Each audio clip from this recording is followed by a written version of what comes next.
Good morning students. In previous video we have started the translation and some of its rules. Now in this video we will continue the further rules of translation.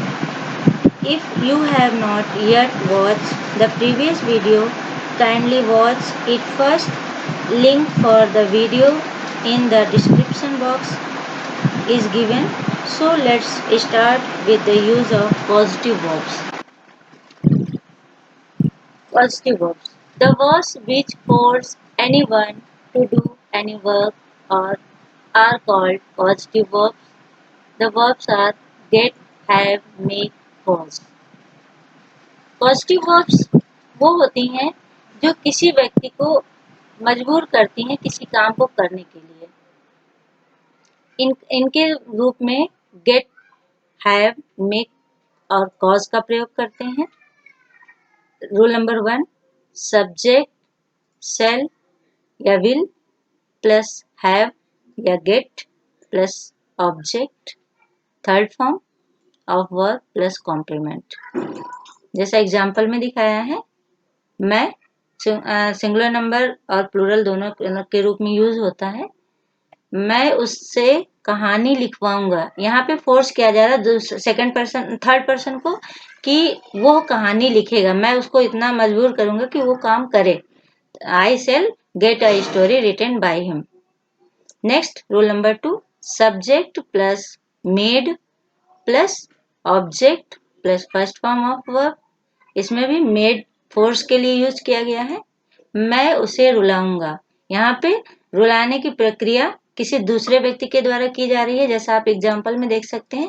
Rule number 3, subject plus caused. Caused मतलब होता है कारण, plus object plus two plus first form of verb. Caused के साथ हमेशा to का प्रयोग करते हैं। उसने गाड़ी तेज चलवाई। यहाँ पे गाड़ी चलाने का काम कोई और कर रहा है और उसे अदर व्यक्ति फोर्स कर रहा है कि तुम गाड़ी तेज चलाओ। इसलिए यहाँ पर कॉज्ड का प्रयोग किया गया। He cause the vehicle to be driven.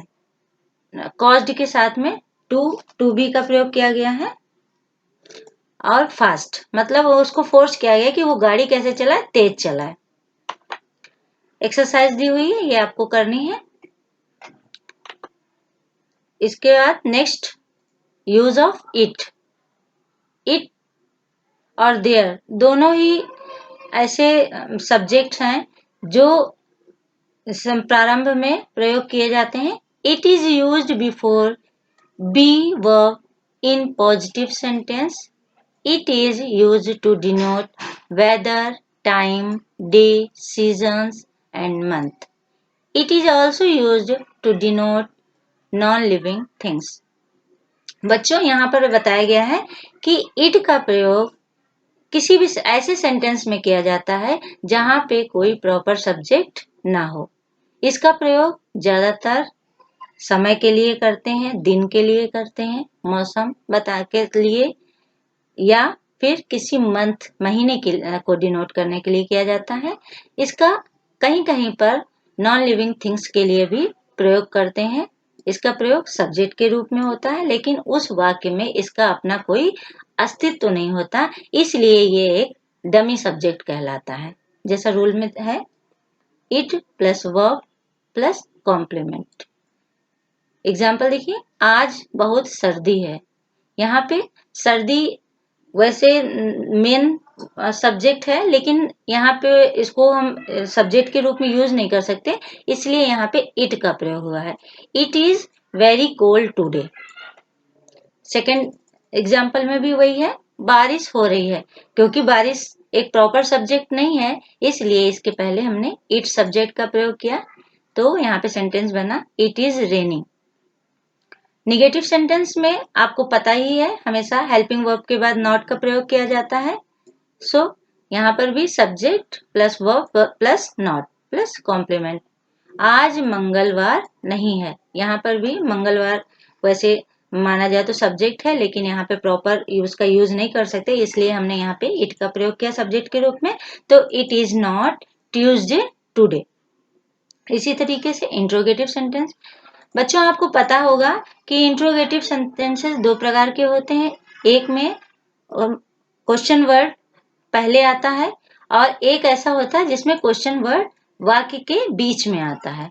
तो जिसमें क्वेश्चन वर्ड पहले क्या का प्रयोग पहले हुआ होता है उसका प्रारंभ में जो है हम हेल्पिंग वर्ब से करते हैं। जैसा रूल 1 में दिया हुआ है, verb plus it plus complement. यहाँ पे हिंदी एग्जाम्पल में देखिए लिखा हुआ है, क्या आज रात वर्षा होगी। तो यहाँ पे क्या बता रहा है कि क्या क्वेश्चन वर्ड है और पहले आया है, इसलिए हम हेल्पिंग वर्ब से स्टार्ट करेंगे। तो यहाँ पे विल हेल्पिंग वर्ब हो गई, उसके बाद subject it plus rain today. क्या आज वर्षा होगी, तो will it rain today. Rule number 2, इसमें देखिए एग्जाम्पल है आपका कि आज इतनी गर्मी क्यों है। यहाँ पे क्यों वर्ड क्वेश्चन वर्ड है और इसका वाक्य के बीच में प्रयोग किया गया है, इसीलिए जब हम इसका ट्रांसलेशन करेंगे तो इस वर्ड की मीनिंग सबसे पहले होगी। इसीलिए इसके रूल में दिखे है कि question word plus verb plus it plus complement. और इसका ट्रांसलेशन क्या हुआ, why is it so hot today. Use of there भी एक डमी सब्जेक्ट ही होता है। There can be used as a pronoun but it have no meaning in the sentence. There dummy का मतलब होता है कि ऐसी चीज जिसका अपना कोई अस्तित्व ना हो। तो यहाँ पे बताया कि देयर का प्रयोग प्रोनाउन की तरह होता है, लेकिन वाक्य में इसकी अपनी कोई मीनिंग या अपना कोई अर्थ नहीं होता। There is used as a subject when there would be no clear subject. There का भी प्रयोग वैसे ही होता है जहां पे हमारे सामने कोई प्रॉपर सब्जेक्ट नहीं है, सब्जेक्ट हमारे सामने क्लियर नहीं है, वहां पे हम वाक्य का प्रारंभ देयर से करते हैं। और इसका प्रयोग कभी कभी एक नई जानकारी के रूप में भी किया जाता है। It is often use to introduce new information और से दैट समथिंग एग्जिस्ट। या कह सकते हो कि कोई ऐसी चीज है जो वहां पे उपस्थित है। इस रूल में देखिए, there plus verb plus complement. There के साथ हेल्पिंग वर्ब आ गई प्लस कॉम्प्लीमेंट। एग्जाम्पल में, एक जंगल में एक शेर रहता था। अब शेर यहाँ पे सब्जेक्ट वैसे आपके अकॉर्डिंग है, लेकिन शेर को हम स्टार्टिंग में नहीं लिख सकते, इसलिए हमने सब्जेक्ट के रूप में देयर का प्रयोग किया। उसके बाद वर्ब आ गई, फिर सब्जेक्ट आपका ये ऑब्जेक्ट के रूप में प्रयोग किया गया, और ये इन अ फॉरेस्ट ये कॉम्प्लीमेंट हो गया। निगेटिव सेंटेंस में वर्ब के बाद नॉट आता है। नॉट या नो का प्रयोग, मोस्टली देयर के साथ में नो का प्रयोग ही होता है, कुछ वाक्यों में नॉट का भी प्रयोग हो जाता है प्लस कॉम्प्लीमेंट। एग्जाम्पल में, बाल्टी में पानी नहीं था।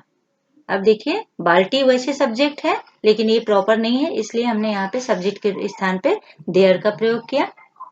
There was no water in the bucket. क्या बताया गया कि बाल्टी में पानी नहीं है, तो देयर का सब्जेक्ट के रूप में प्रयोग कर दिया, फिर वॉज आ गया, फिर नो नहीं है, और फिर क्या नहीं है, पानी। और कहाँ पर नहीं है, बाल्टी में। इसी तरह क्वेश्चन वर्ड क्वेश्चन सेंटेंस में आपको मैंने बताया पहले ही कि क्वेश्चन सेंटेंस हमेशा दो प्रकार के होते हैं, एक जो क्वेश्चन वर्ड से प्रारंभ होते हैं और एक जिनमें क्वेश्चन वर्ड सेंटेंस के बीच में आता है। पहला रूल नंबर 1 देखिए, इसमें एग्जाम्पल में दिया है कि क्वेश्चन वर्ड पहले आया, क्या इस बैग में चॉकलेट है। अब क्या पहले है, इसलिए इसका प्रयोग हम हेल्पिंग वर्ब से करेंगे। रूल में भी वही दिया है, verb plus there plus complement. Is there a chocolate in this bag. Rule number 2 में भी यही आया है, question word plus verb plus there plus complement.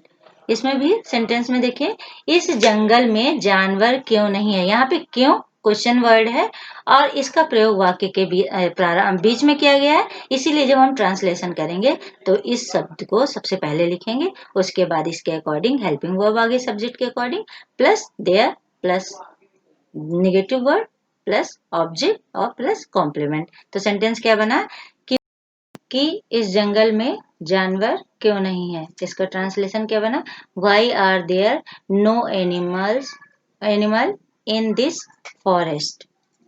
इसके बाद आपको एक्सरसाइज दी हुई है, ये ट्रांसलेशन करना है और मुझे दिखाना है। So that's enough for today. We will study about further rules of translation in next video. Goodbye.